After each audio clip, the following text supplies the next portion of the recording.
अस्सलामुअलैकुम my dear students. उम्मीद करता हूँ आप सब खैरियत से होंगे। आज की इस वीडियो में हम स्टार्ट करेंगे एक्सरसाइज नंबर 8.7। बुक है कैलकुलस बाय एस.एम. यूसुफ और एक्सरसाइज है 8.7। इस वीडियो में हम क्वेश्चन नंबर 3 तक करेंगे। फर्स्ट क्वेश्चन है find the cylindrical coordinates of the points whose rectangular coordinates are. ये दो जो इसके पार्ट्स हैं करने के लिए हमें सबसे पहले ये पता होना चाहिए कि सिलेंड्रिकल कोऑर्डिनेट्स क्या हैं और रेक्टेंगुलर कोऑर्डिनेट्स। ये देखिए आर, थीटा और जी, ये हैं सिलेंड्रिकल कोऑर्डिनेट्स। ठीक है, आर, थीटा और जेड ये सिलेंड्रिकल कोऑर्डिनेट्स हैं। जबकि थीटा बराबर होगा tangent inverse Y over X के और आर बराबर होगा X square plus Y square के, जबकि जी बराबर होगा रो कॉस पाई। ठीक है, तो उसमें एक और चीज़ थी रेक्टेंगुलर कोऑर्डिनेट्स। ये सिलेंड्रिकल कोऑर्डिनेट्स आर, थीटा, जी। जब भी क्वेश्चन में आए कि सिलेंड्रिकल कोऑर्डिनेट्स फाइंड करें, आपके जहन में आ जाना चाहिए कि हमने आर, थीटा और जी ये तीन चीज़ें फाइंड करनी है। रेक्टेंगुलर कोऑर्डिनेट्स का कहे तो हमें एक्स, वाई और जी फाइंड करना है, ये आपके जहन में आना चाहिए। जबकि एक्स बराबर होता है आर कॉस थीटा के, वाई बराबर होता है आर साइन थीटा के, जी बराबर होता है जी के। और भी ये भी फार्मूले हैं एक्स, वाई, जी के ही फाइंड करने के। तो जब वो कहे कि स्फेरिकल कोऑर्डिनेट्स आगे वाले क्वेश्चन में आएगा ये, तो हमने फाइंड करना है रो, थीटा एंड पाई। ये चीज़ें आपने याद रखनी है। जब स्फेरिकल कोऑर्डिनेट्स फाइंड करने का कहे तो मतलब रो, थीटा एंड पाई फाइंड करना है। जब रेक्टेंगुलर कोऑर्डिनेट्स फाइंड करने का कहे तो एक्स, वाई, जी फाइंड करना है। जब सिलेंड्रिकल कोऑर्डिनेट्स फाइंड करने का कहे तो आर, थीटा और जी फाइंड करना है। क्लियर? तो चलें हम आगे चलते हैं। अब देखें फर्स्ट क्वेश्चन में हमें वो कहता है find the cylindrical coordinates. Cylindrical coordinates कौन से होते हैं? आर, थीटा, जी। यानी हमने आर, थीटा और जी फाइंड करना है। और फिर वो कहता है of the points whose rectangular coordinates are, यानी जो नीचे दिए गए हैं इनके रेक्टेंगुलर कोऑर्डिनेट्स ये हैं। रेक्टेंगुलर कोऑर्डिनेट्स कौन से होते हैं? एक्स, वाई और जी। इसका मतलब है ये जो है 2√3 ये है एक्स और ये 2 है ये वाई है और -2 ये जी के इक्वल है। ये रेक्टेंगुलर कोऑर्डिनेट्स के इक्वल है। उसने कहा था इसके सिलेंड्रिकल कोऑर्डिनेट्स बनाएं, यानी आर, थीटा और जी बनाएं। तो ये कैसे करेंगे हम अभी देख लेते हैं। बहुत ही जस्ट आपने ये तीनों कंसेप्ट समझने हैं। क्वेश्चन नंबर 1 की जुज नंबर ए है। ये पहला दिया था, उसने कहा था ये दिए गए हैं वो रेक्टेंगुलर हैं, तो यानी एक्स, वाई और जी के इक्वल हैं। एक्स के बराबर आ गया 2√3 और वाई के इक्वल आ गया 2, जी के इक्वल आ गया -2। हमने कन्वर्ट करना है सिलेंड्रिकल कोऑर्डिनेट्स में। सिलेंड्रिकल कोऑर्डिनेट्स होते हैं आर, थीटा और जी। थीटा होता है equal tangent inverse Y over X. हमारे पास वाई भी है, एक्स भी है, इसलिए theta equal to tangent inverse over X. Tangent inverse over X, X की वाई की वैल्यू 2 आ गई, एक्स की वैल्यू 2√3 आ गई। 2 से कैंसिल हो गया, 1/√3 ये इक्वल टू टेंजेंट आ जाएगा। टेंजेंट इनवर्स 1/√3 इक्वल होता है π/6 यानी 30 डिग्री। तो थीटा तो आ गया π/6। और अब आर देख लेते हैं क्या होता है। आर हमने देखा था कि आर ये इक्वल था X square plus Y square के। तो ये यहाँ पे एक्स की वैल्यू आ गई जो कि स्क्वायर लेना है, तो ये 2 4 हो जाएगा ये वाला, और ये अंडर से कैंसिल हो जाएगा स्क्वायर, तो इधर +2 का स्क्वायर 4 आ जाएगा। ये इक्वल 16 का अंडर लेंगे तो 4 आ जाएगा। आर इक्वल टू 4 आ गया। अब जब हम रेक्टेंगुलर कोऑर्डिनेट से सिलेंड्रिकल कोऑर्डिनेट्स में जाते हैं तो जी के इक्वल होता है, ये देखें लिखा हुआ है ना, जी इज इक्वल टू जी। ठीक है, ये बात भी आपने याद रखनी है कि अगर सिलेंड्रिकल से रेक्टेंगुलर कोऑर्डिनेट में आएँ या रेक्टेंगुलर से सिलेंड्रिकल में जाएं तो जेड में जेड के इक्वल ही रहना है, कि यानी जो क्वेश्चन में है वही दूसरे के आंसर में आएगा। ठीक हो गया। नीचे हम लिख देंगे सिलेंड्रिकल कोऑर्डिनेट्स आर π/6, यानी r = π/6, theta = π/6, r = 4 and z = -2। Question number first का यूज़र नंबर ए हो गई है। अब यूज़र नंबर बी देखते हैं हम। यहाँ पे उसने हमें कहा था π/16/5, 12/5 और 3 ये रेक्टेंगुलर दिए गए हैं, सिलेंड्रिकल निकाले हैं, यानी ये x y z के इक्वल हैं तीनों, वो मैंने लिख लिए हैं, वैसे ही करना है। यानी अब हम r, थीटा और z फाइंड करेंगे। मैं r फाइंड करता हूँ। r का फार्मूला x² + y² होता है, तो यहाँ पे x का स्क्वायर लेंगे 16 का स्क्वायर और 5 का स्क्वायर, फिर इन दोनों का एलसीएम ले लेते हैं। यहाँ पे y का स्क्वायर और 25 आ जाएगा। यहाँ भी एलसीएम लेने के बाद इधर आ जाएगा 400 और 25 आ जाएगा। तो 400 का होता है जज़र 20, तो 25 का 25 आ गया। तो 20 और 5 = 4, r = 4 आ गया। टेंजेंट ये हमने पढ़ा था पहले भी कि y और x का इक्वल होता है। y की कीमत इधर 12/5 थी, x की कीमत 16/5 थी, तो ये कीमतें लगाई, 5 से कैंसिल हो गया। थीटा = टेंजेंट 12 और 16 आ जाएगा। तो 3 के साथ 4 के साथ दोनों काट दिए हमने, तो 3 और 4 आ जाएगा। थीटा = टेंजेंट इनवर्स 3 और 4, यही इसका आंसर है। जी हमने पढ़ा था कि जी के इक्वल होता है, तो जी 3 ही रहेगा। हम नीचे लिख देंगे cylindrical coordinates R 4, tangent inverse 3/4 और 3। ठीक है, क्वेश्चन नंबर फर्स्ट कंप्लीट हो गया है।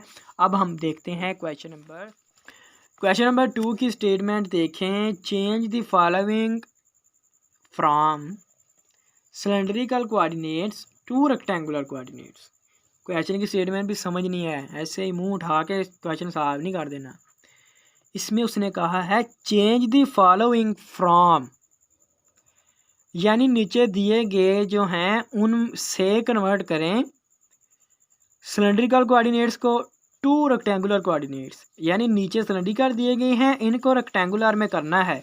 मतलब अब ये हुआ कि नीचे जो दिए गए हैं वो r, थीटा और z हैं, इनको रेक्टेंगुलर में करना है, x, y और z में करना है। उल्ट हो गया पहले क्वेश्चन का। ये देखें, पहला क्वेश्चन था कि 5 π/6 और 3 ये सिलेंड्रिकल में हमें दिए गए हैं, सिलेंड्रिकल में दिए गए हैं, इसमें दिए गए हैं सिलेंड्रिकल में, तो इसमें r, थीटा और z होगा। पहला जो है 5 वो r के इक्वल हो गया, ये 5 r के इक्वल हो गया। दूसरा थीटे के इक्वल हो गया, तीसरा z के इक्वल हो गया। हमने x, y, z निकालना है, यानी रेक्टेंगुलर कोऑर्डिनेट। अब इधर ये वाले फार्मूले यूज़ होंगे कि हमारे पास थीटा और r हैं, ये थीटा भी है r भी है, तो ये वाले फार्मूले यूज़ होंगे। x बराबर होता है r cos थीटा के,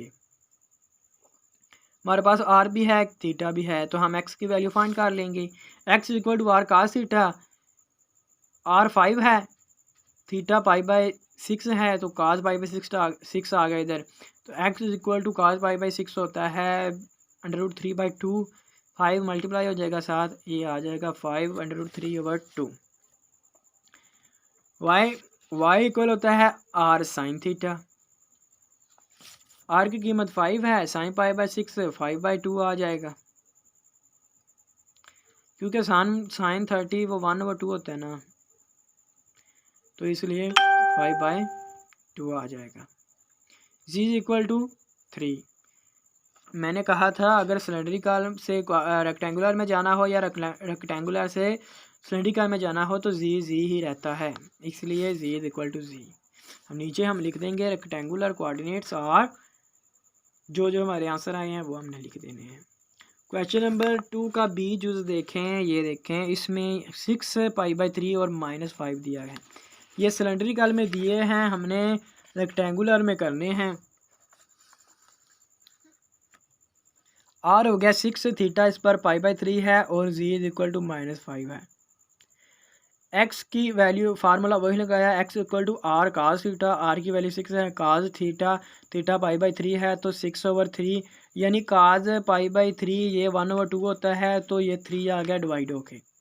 वाई की वैसे ही निकाली, साइन पाई बाई 3 इस बार आ जाएगा 6√3/2, क्योंकि साइन 3/2 साइन पाई बाई 3 ये √3/2 के इक्वल होता है, तो ये कैंसिल होके 3√3 आ जाएगा।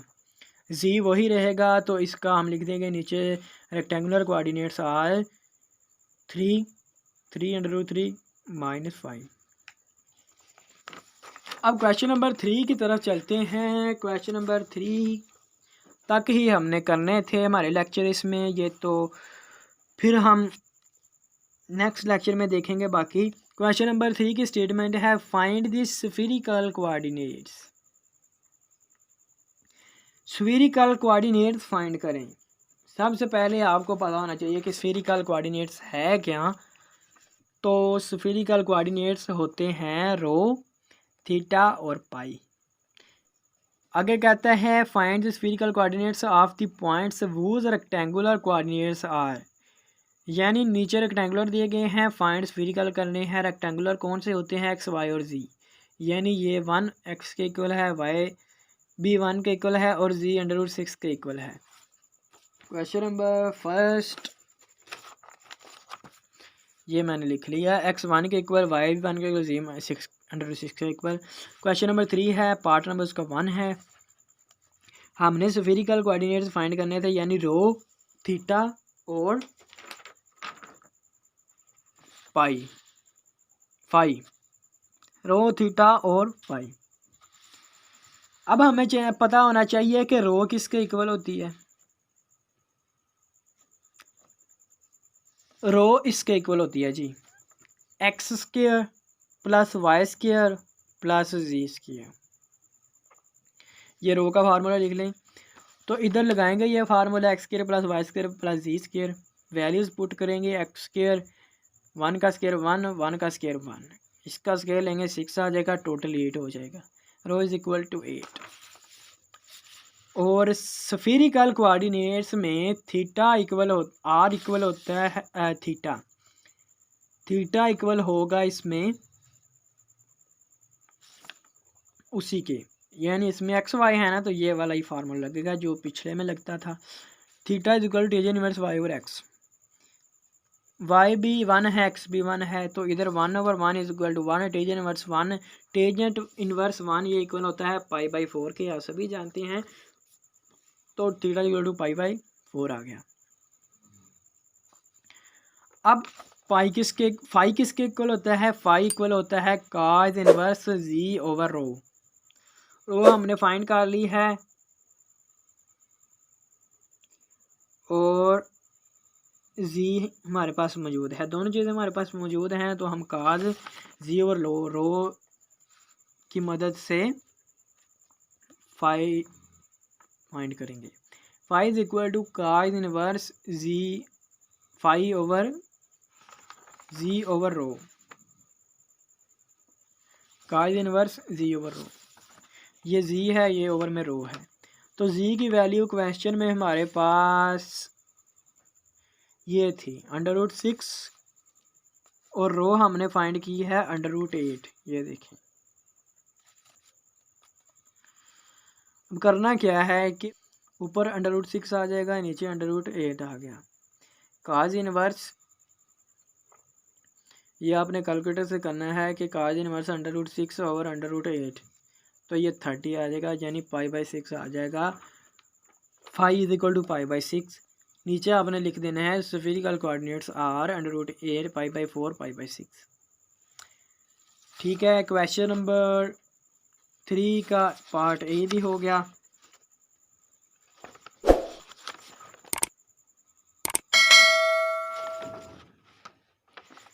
तो दोस्तों बाकी ये जो तीनों पार्ट हैं क्वेश्चन नंबर 3 के, ये भी ऐसे ही करने हैं बिल्कुल। ये सारे एक्स वाई जी के इक्वल हैं और इन्हें कन्वर्ट करना है स्फीरिकल कोऑर्डिनेट्स में। जैसा कि आप पढ़ चुके हैं कि इस हमने याद रखना है कि सिलेंड्रिकल कोऑर्डिनेट्स कौन से होते हैं, स्फीरिकल कौन से होते हैं, रेक्टेंगुलर कौन से होते हैं, और कन्वर्ट कैसे करते हैं वो फार्मूले मैं आपको सब एक पेज पे दिखा चुका हूँ। अगर आपको फिर भी कहीं से मसला हो, आप ज़रा यहाँ से इस वीडियो का स्क्रीनशॉट ले लें, तो इसका मतलब सारे फार्मूले आपके पास एक पिक्चर में आ जाएंगे। यहाँ स्क्रीनशॉट ले लें तो आप देख सकते हैं फार्मूले बार बार, इसलिए मैंने आपके लिए ये लिखे हैं इधर। इससे आपको मदद हो जाएगी कि स्फेरिकल कोऑर्डिनेट्स क्या होते हैं और सिलिंड्रिकल क्या होते हैं। तो दोस्तों उम्मीद करता हूँ आपको ये लेक्चर बहुत ही अच्छा लगा होगा। अगर कहीं किसी पॉइंट में मुझसे मिस्टेक हो गई है या मैं अच्छी तरह उसे एक्सप्लेन नहीं कर सका, तो उसके लिए मैं माज़रत चाहता हूँ। और आपसे गुजारिश है कि इस वीडियो को लाइक करें और ज़्यादा से ज़्यादा शेयर करें, बहुत ही रिक्वेस्ट है। और चैनल को सब्सक्राइब करना तो मत भूलिएगा। और दुआ में याद रखिएगा। खुदा हाफिज़, अपना ख्याल रखिएगा।